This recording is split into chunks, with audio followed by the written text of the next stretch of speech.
Are we on air? Are we on air? Let's fucking do this. Good morning, everybody. Welcome to the kitchen table.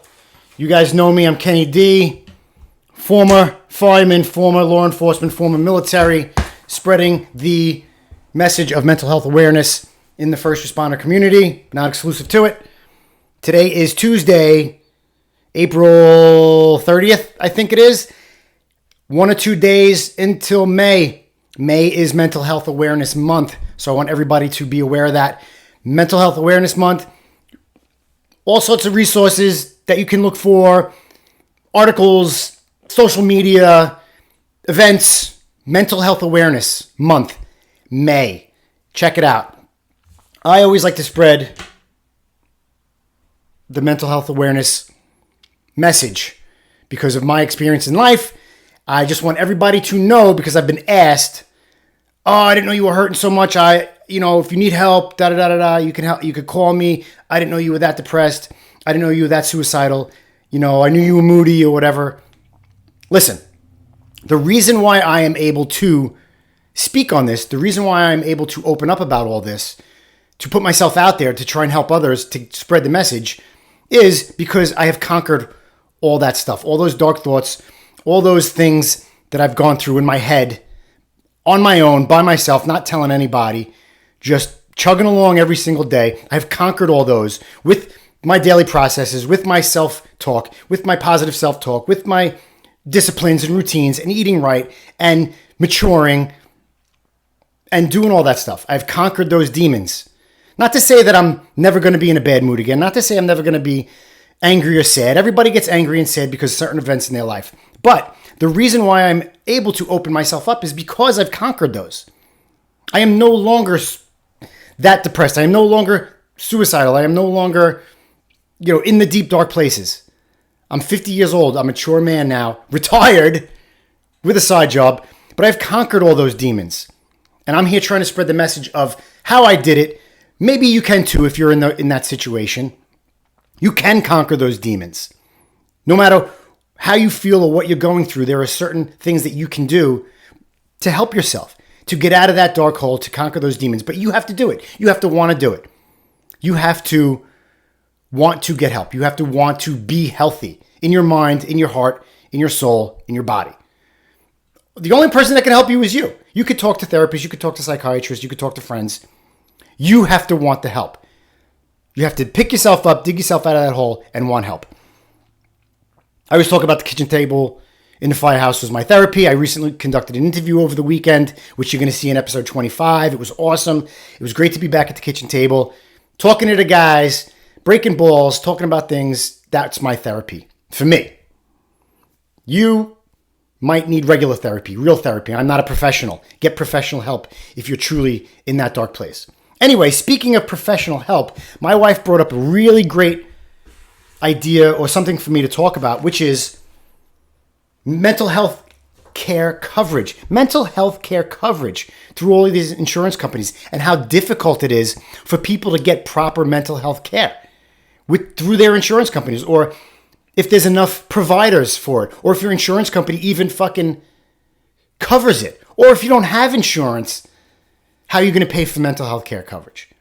Out of your pocket. And even when you have insurance, half the time you got to pay out of your pocket because people don't want to fucking cover it.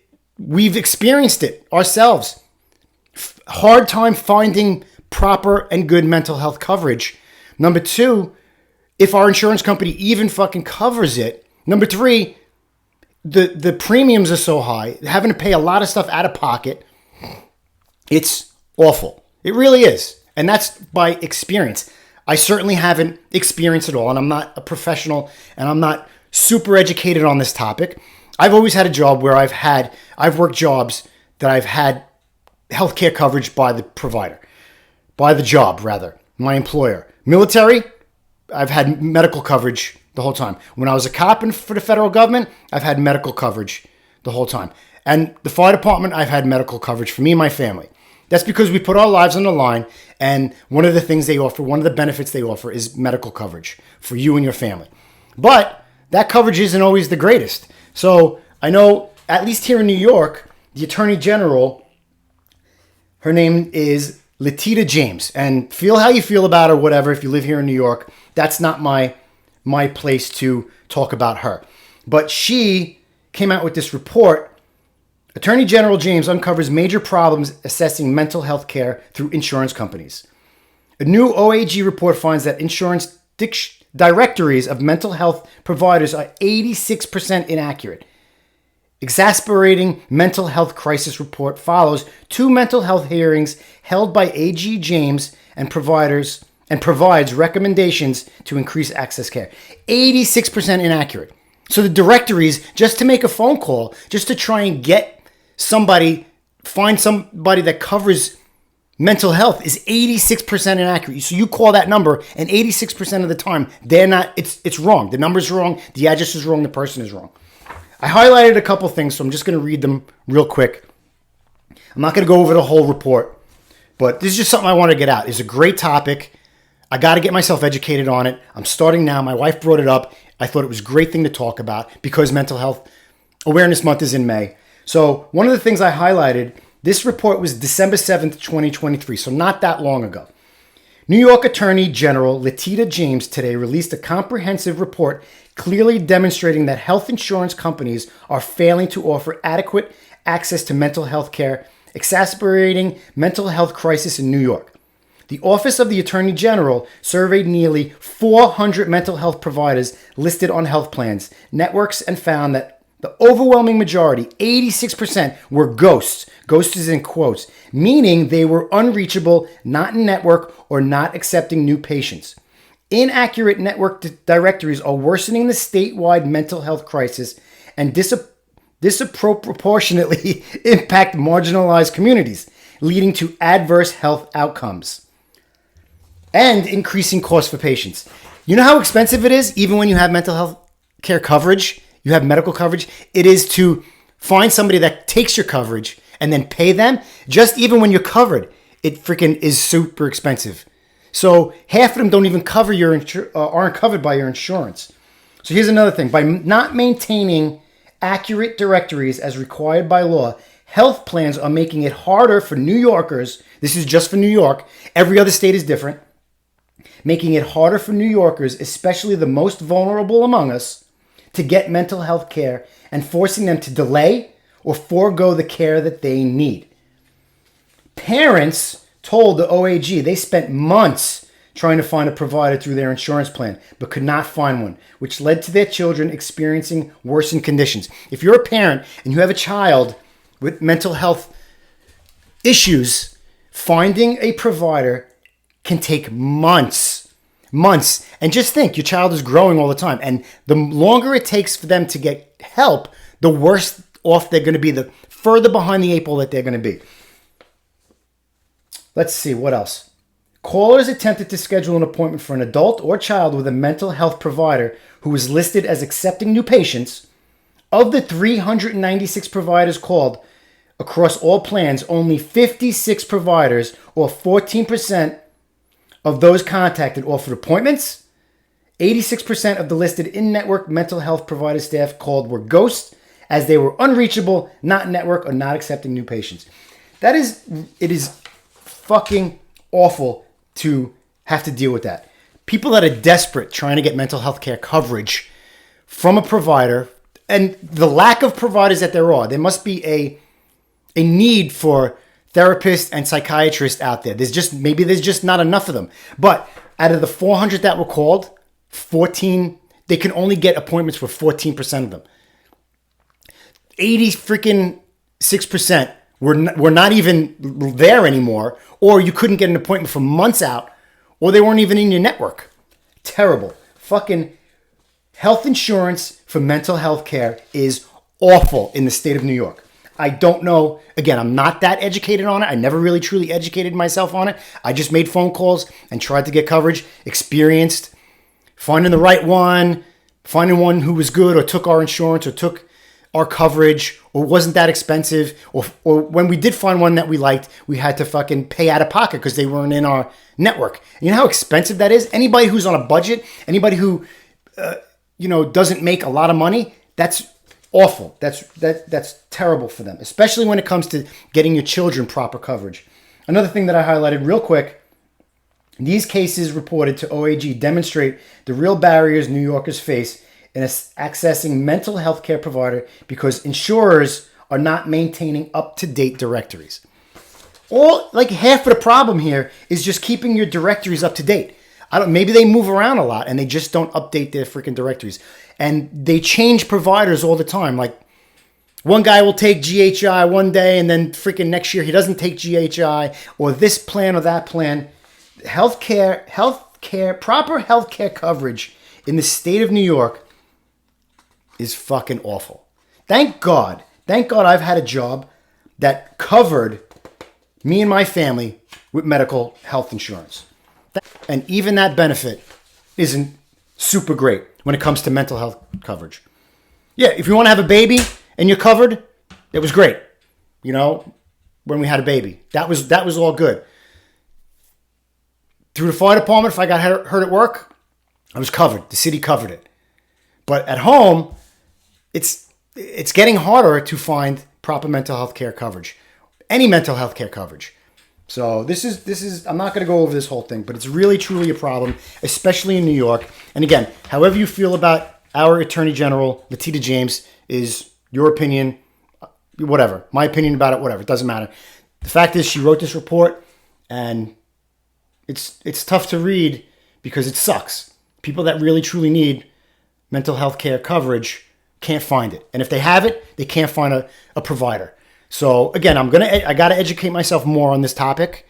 It's not something that I know a lot about. I always kind of just made phone calls, and if I got through to them, I got through to them. If I didn't, I didn't. I just didn't think it was an issue. I don't know. It certainly is an issue, and this report was just a couple months ago. So, there's that about my mental health awareness message for the day. May is Mental Health Awareness Month, so check it out. If you haven't already, like the show, subscribe, follow it, share it, the whole 9 yards. Remember the kitchen table. If you're new to it, same thing. Thanks for stopping by. There's always a seat for you at my kitchen table. Like the channel, please. Subscribe, follow, and share. Comment, whatever you guys want. It's all good. We're a family here spreading the message. Usually, I'll do like a mental health message the first half, and the second half I'll tell maybe a cop story or a fire story or something like that. But what I wanted to say real quick is, including this episode, which will air, it'll be Sunday, will be in May, there'll be 3 episodes left till the final episode. And I did my first interview with my buddy Brian Quinn, who performed the roof rope rescue in Ladder 30 at the firehouse the other day. It was great to be there. We'll see how I did as an interviewer. We set everything up. We had 3 cameras. Today I'm only using 1 camera if you're watching on YouTube, because I didn't feel the need to do 3. I got to go to work, trying to just get this message out real quick. But that episode is going to end season 1 of The Kitchen Table. 25 episodes.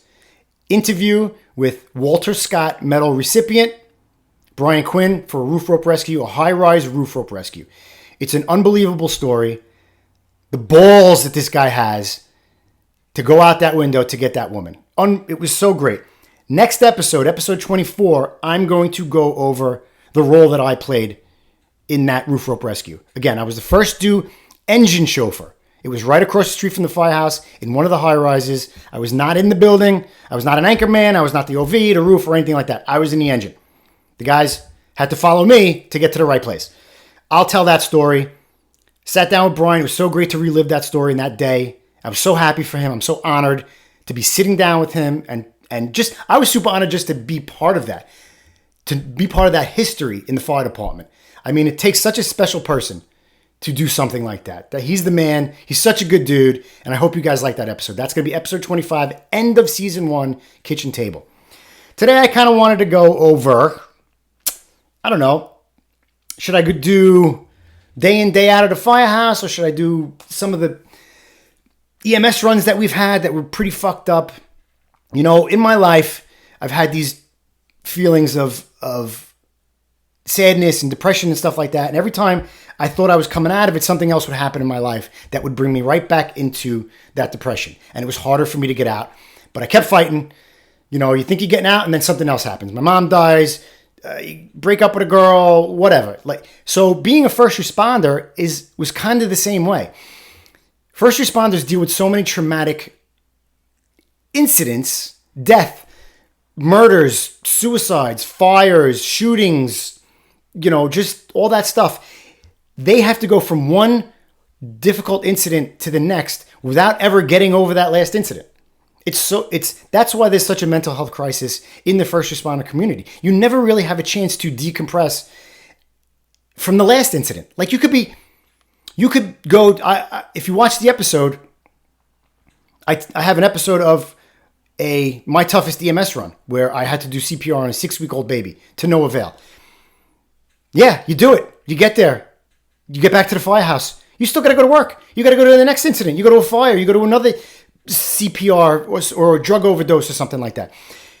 You never really get over those last incidents, the really hard ones, because you go right to another one. And then they just compound on top of each other. Cops, firemen, paramedics, just dealing with somebody's worst day, death, chaos, destruction. So something I want to say real quick. All the people out in Oklahoma that just had to deal with those tornadoes, I was watching the news. Awful. A 4-month-old baby was found dead, 200 yards away from his house or whatever. Horrible stuff. My heart, thoughts, and prayers go out to the people of Oklahoma. God bless you guys. But as far as a first responder goes, going from one incident to the next is brutal. You don't have time to get over the last incident. So I just wanted to talk about some of the EMS runs that I've had that were pretty difficult. I mean, funny, not funny, for sure. You have to have a complete dark sense of humor to deal with these sort of incidents. That's how kind of one of the things how you get over and how you deal with hard calls is having a dark sense of humor. And not many people out of that community get that sense of humor. You say stupid stuff at the table after an incident or later on down the road or something like that. It's like you don't mean any disrespect, but it's like a healing process because number one, you're talking about it. Number two, you're talking about it as if you're laughing as it's a joke, like it wasn't a problem for you. And the other guys are kind of like, oh man, yeah, you're like masking the effect that it had on you by joking about it. So we did a lot of that in the firehouse. I'm sure cops do it. I'm sure paramedics do it. I'm sure every fireman do it. At least in the city of New York, I know that we do it. Is it right? Will civilians agree with it? Probably not. But that's how first responders deal with stuff. You have a dark sense of humor. So a couple of my EMS runs that were pretty tough that I still think about today. Not that they bother me, but they were just like, wow, that was pretty fucked up. Dealt with a lot of stabbings, shootings, suicides, a lot of drug overdoses in my day in Harlem. And I was assigned to 220 Engine in Brooklyn, which is the neighborhood that I grew up in. So I knew a lot of people. I knew a lot of people in the neighborhood, people who were still there. I was there for a little over a year. I did CPR on somebody, was the uncle of a girl that I grew up with. We weren't super tight, super friends, but I saw her all the time. We were the same age, hung around the same crowds kind of, but knew each other. Our families knew each other. And I was a probie. And we go to this house, which was on my avenue that I grew up at 2 blocks away, and we're performing CPR on this gentleman. And I don't know the reasons. It was over 20 years ago. Might have had a heart attack. But there we are. And I was kind of in shock. I was like, holy shit, we're doing it. Oh my God. And I'm doing compressions and we're doing we're bagging them and all that stuff. And I all I hear is, oh my God, I know you. And I turn around and it's this girl that I grew up with, and it's her uncle. She's like, holy shit, what are you doing here? And I was just like, hi. And I had to continue to go to work. So that was really, really weird for me. I never forgot that. That now I'm in a neighborhood where I might be going to tough calls, bad calls of people that I grew up with, people that I know, families that I know. I mean, is it good? Yeah, because I'll be there trying to help the people the close people that I know. But going into their homes and knowing them from childhood and dealing with their worst day, I don't know if I didn't think after a while, I was like, this isn't for me. I don't want to go to my friend's house when he's on his worst day. They might want me. They might have felt comfort with me there, but I didn't feel comfortable having to deal with their issues and their problems. Another one, same neighborhood. This woman was older. She was more my mother's friend, but she had had dinner at our house. I'd known her. She went to church with my mother and all that stuff. And her husband passed away. They were older. They were probably, at that time, I don't know, mid-70s or so. I mean, that's not too old, but it's still old enough, I guess. Anyway, he had passed away in his sleep. I think he was on hospice and he was sick anyway. So I got there and she recognized me, but didn't say anything right away. And I recognized her, and she had to tell us that her husband passed away. We checked his pulse, and he was gone. The paramedics show up. I'll never forget this. The paramedics show up, and they start grilling her. Why didn't you call us? The guy was on hospice. He passed away overnight. She got up in the morning. He'd been dead hours. They started grilling her. Why didn't you call us? You know you could get in trouble, da-da-da. I wanted to fucking kill these guys. I knew this woman. I was a probie. I couldn't say anything. But they were grilling her, and I knew her, and I felt so bad for her. And I was like, you fucking assholes. Don't fucking grill this woman. Her husband is dead. And I know her, and I know the family. You fucking scumbags. So I didn't think that was right. I didn't know what my place was to say anything or not. I had no time on the job. Anyway, so that was two of the calls that I had in my neighborhood of people that I knew, of family members dying, and I had to show up. And I knew them. So I didn't really want to deal with that too much. So I wound up transferring up to 59, where I dealt with a shit ton of fucking EMS runs. Like the city, Harlem, there's so many people packed into our small little area, our first due area, that it's a little lower income area, a lot of projects, and a lot of people use the system, 911. They call all the time. There's always somebody, getting shot or stabbed. At least back when I first got there, somebody on drug overdose, somebody have difficulty breathing, whatever. We went on so many EMS runs. But I remember this one EMS run, holy shit, it was the first time I was dealt with a stabbing. So we got this call for a stabbing on 132nd Street between 5th and Madison, I believe. And we pull up, and the ambulance isn't there yet. Normally, an engine gets to a medical run before an ambulance does, because there's just so many more fire engines than there are EMS and paramedics. Those guys don't get paid enough. There should be more of them. They should get treated better. So that's something that I wanted to say real quick. But we usually get there before they do, because there's more of us, and we just get there quicker. That's just kind of the way it was. So we get a call for a stabbing, and we pull up, and this guy's on like a 3-step stoop going into a tenement, like a 4 or 5 story tenement. And the first thing another guy says, there's people just scattering. The guy goes, yo, he just kept stabbing him and stabbing him and stabbing him. And we're like, holy shit. And now we go up to the stoop, and there's just blood pouring out of this guy. I don't know how many holes he had in him. Over 20, this guy had holes in him. And he was just leaking and bleeding out of every hole that he had. Spurting blood, pooling blood, the whole 9 yards. The ambulance shows up not too long after us. So he had lost his pulse. So one of the guys that I was with started CPR on him. And you start in CPR, you're just pumping more blood out of the guy. And I was like, dude, let's just get him in the ambulance and fucking, we'll work on him from there. There was no way we were plugging up all those holes. It just wasn't happening. But there's blood coming out of everywhere. And you're supposed to, one of the things as an EMT is you're supposed to have scene safety. Was that scene safe? Who knows? Was the guy still there that stabbed him? I don't know. We didn't really, it looked like it was safe to me. And then you have BSI, body substance isolation, where you put on rubber gloves, you're supposed to put on other stuff. But our rubber gloves, we had blood all over us. We picked the guy up, threw him in the ambulance, and he continued CPR on this guy in the ambulance. The EMTs were trying to plug up holes. We were trying to plug up holes. There was just, the inside of that ambulance looked like, a fucking war zone. It was just, there was blood covering the ambulance. So that's one of the things that I remember. One of the runs that I remember that I was like, holy, like, this is real. I'm on a job that this is real. We're dealing with serious shit here. This guy just got stabbed up like 20 fucking times. So it was one of the things that made me, not that it humbled me, but it made me realize, wow, I'm here. I'm in it now. This is it. This is what I'm doing now. Like, I'm trying to help people. I'm dealing with the fucking worst things that you used to only see on the news. You know what I mean? Now I've got to put hands on them. I remember another time a guy got shot. We went to a shooting, and that was on Park Avenue, because it was under the L.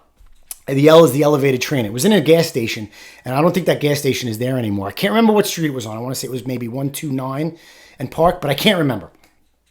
Anyway, this guy had gotten shot like 4 times. And we get to him, and he's leaking out of every hole, but he's still alive. And there's 3 other guys that got, like 2 or 3 other guys that got shot. There was a gangland shooting or something like that. So we're trying to work on this guy, and he's bleeding everywhere out of these holes. And he gets on his phone and starts calling his people, his mother. I don't even know who he's calling. I was like, dude, we have to work on you. We got to get you in the ambulance. Get off the fucking phone. And maybe I don't know what happened to that guy. He was still alive when we got him in the ambulance. I don't know what happened to him. I don't know if he died. I don't know anything. But that was another incident where you're just like, this is real life. We're going to real serious shit in this neighborhood. You know, a lot of nice neighborhoods, in quote, didn't have to deal with a lot of shootings and stabbings and death and maiming. And it wasn't like that. But in certain neighborhoods, it is in New York City. In certain neighborhoods around the country, it is. That's just survival. That's just them fighting for survival. I don't know. But this was real serious shit now in these neighborhoods. Another one had to deal with a kid who they were missing posters of him all over the place in the projects. And a couple weeks, maybe 2 weeks, they were there, between 10 days and 2 weeks. So we wound up getting a call behind the projects for unconscious. And it had just started snowing. It was the winter time. And we find this kid dead behind the projects. Like at the back of the projects, the back of a building, 14-story project, and he was at the bottom. He wasn't unconscious. He was dead, and he had been dead about 2 weeks. And it turns out it was the kid with the missing fucking posters all over him. And the problem was, not that nobody knew he was there. People knew he was there because they had placed flowers on his body, but nobody called. I don't know. We don't know if he was thrown off the roof, if he fell off the roof. And again, EMS shows up, and they're like, is he dead? I'm like, don't bother checking his pulse. He's stiff as a fucking board. He was covered in, like it started snowing, so he was covered in snow. And they were just like, we got to pronounce him. I'm like, whatever, dude. But this poor kid, he was a young teenager. And then I got one of the flyers, and people started knowing what was going on. But somebody knew he was there because they placed flowers on his body. But this is the shit that you have to deal with time and time again. These incidences. Horrible, horrible stuff. Death, constant death. I've done CPR hundreds and hundreds and hundreds of times. And you just kind of get numb to it. Except when it's a child. I've told you the story about a child. I had to do CPR on children a couple of times. And those are the hardest. Those are the ones that stick with you the most. But the more times you do CPR on adults, a lot of old people, junkies, adult people who have lived their lives, you're doing it, but you're just kind of focused on doing it. You're not thinking about the mental health part of it. You're not thinking about their family. You're just kind of doing what you have to do. You're doing your job professionally as best as you can. The paramedics are putting the medicines in them and all that stuff. You just do it so many times. You just get so used to it that it becomes almost nothing. But it's not nothing. There's always something in the back of your head. You're going from one of these incidents to the next.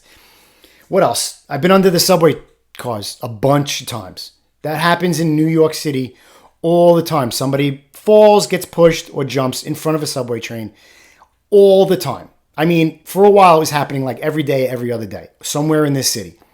Why? I don't know. I've been under the subway so many times, and most of the time there's no coming back from that. And just what you see and what you have to deal with, and you still have to make sure that they're dead. We've had to pull out a few living people under there, but that is a very, very difficult thing. First of all, dealing with that, somebody who just got run over by a train.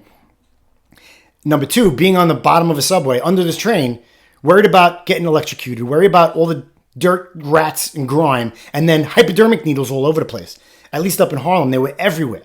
So you got your bunker gear on, you have to decontaminate it after that, and then you're crawling up under a dead body who's cut in half or arms and legs cut off, and you got to make sure they're dead.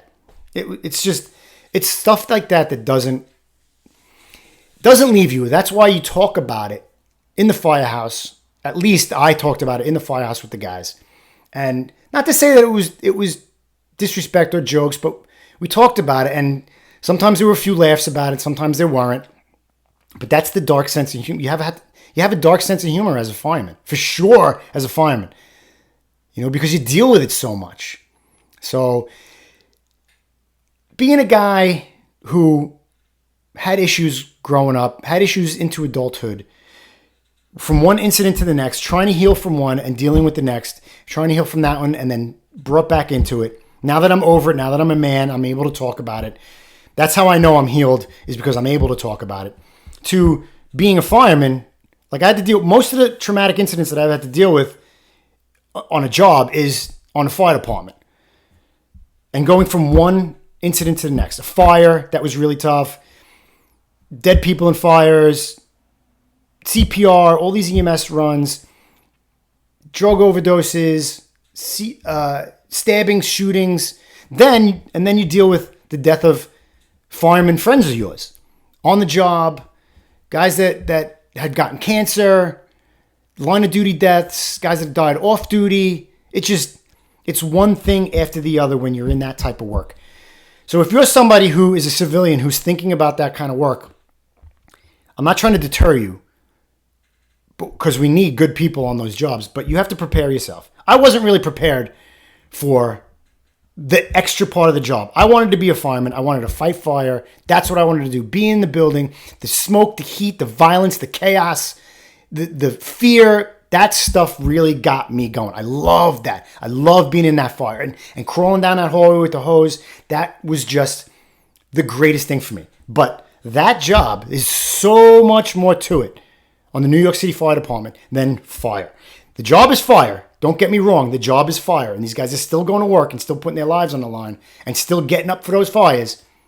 But the other side of it, all the EMS runs, all the other nonsense that we have to deal with. I'm not saying EMS runs are nonsense, but like the gas leaks, the carbon monoxide detectors going off, shit like that. I mean, we've had to deal with car accidents, bus accidents, train accidents, all sorts of stuff. It really does wear on you after a while. You may not think it is, but it is. It really is. Eventually, you start thinking about that stuff. If you're not venting to the guys in the firehouse, if you're not joking around with them, talking about these incidents and getting over it and trying to heal from them. There are certain runs that you just never forget. And some of those ones that I just mentioned are some that I never forgot. Not that I feel like they affected me mentally. It was just like, it really hit home. I was like, all right, I'm in this. We're in it right now. There's no turning back. I have this job to do. I have to deal with this. Not that blood and guts ever really bothered me, but it was something that I had to get used to. I never didn't deal with it a lot growing up, but it's something that you have to deal with and get used to as a first responder. And for a normal human being, you're not supposed to be trained for that, or you're not supposed to be, used to that. But that's what the kind of job that we have as first responders is, dealing with that. Dealing with the shit that most people don't want to or can't or won't. So, again, there are a lot of us out there, firemen, cops, paramedics. There are a lot of people who step up and do the job and help everybody. But we're just normal people. We're just regular people. There's no freaking pedestal on, there's no anything that puts us up higher than anybody else. We are just regular people. That's all we are, who do jobs that most people don't want to do. So anyway, that's all I have to say. May is Mental Health Awareness Month. Be aware of that. Check out the links that I have in the description. Check out friendsoffirefighters.org. Check out tomahawkcharitableSolutions.org. And check out the livelikeChrisFoundation.org. Check me out in a short independent film called No Will. Check that out on YouTube. No Will Film on YouTube. Check me out on Instagram at thekitchentable59. I really appreciate you guys showing up today. Thank you for letting me talk and get this episode out. Remember, 3 episodes left, including this one, because I got to take a break. I got to reevaluate. My wife says the background looks too busy. I don't know if does it look too busy for you guys, so maybe when I start season 2, the background will be different. But who knows? Going to reevaluate and do some things, and we'll see what happens. I really appreciate you guys hanging in there with me and the support. So it must be true if you heard it at the kitchen table, and I'll see you at the big one.